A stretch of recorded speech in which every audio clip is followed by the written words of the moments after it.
Hello, dear friends. Look at this book, Bhabha, The Location of Culture. The book consists of 12 chapters.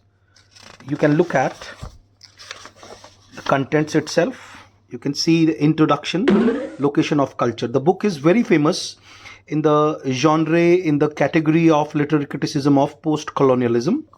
And you can see the first chapter, Commitment to Theory.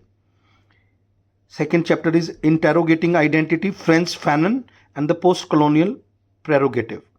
Now you will be surprised to note that there was a question from this particular section in the NET exam. The third unit chapter is the other question, Stereotype, Discrimination, and the Discourse of Colonialism. Fourth chapter is of Mimicry and Man, the ambivalence of colonial discourse. This chapter is again very important to understand because this is prescribed in most of the universities of India. The fifth chapter, Slice Civility, is again very important. In this chapter, the writer talks about the colonized people, they show civilization according to the patterns set by the colonial masters. In the sixth chapter, Signs Taken for Wonders, Questions of Ambivalence and Authority Under a Tree Outside Delhi. This is very important essay. There was again a question from this particular chapter also. Seventh chapter you can see is Articulating the Archaic, Cultural Difference and Colonial Nonsense.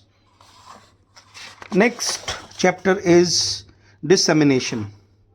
This chapter you can see the title is A Neologism, a portmanteau word, where the writer has mixed two words, dissemination and the concept of nation in the modern sense, postmodern sense.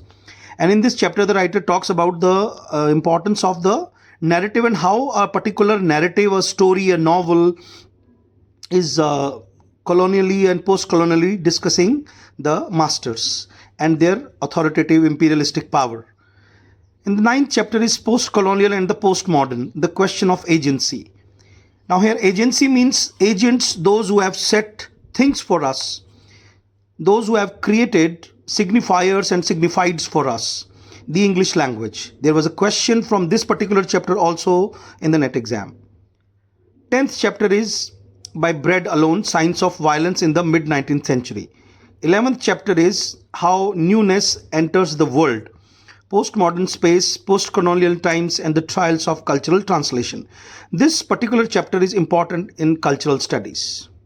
And the 12th chapter is the conclusion, Race, Time and the Revision of Modernity. The writer looks at the concepts set by modernism and the writer studies them in the post-colonial theme and the theory of post-colonialism. Thank you, friends.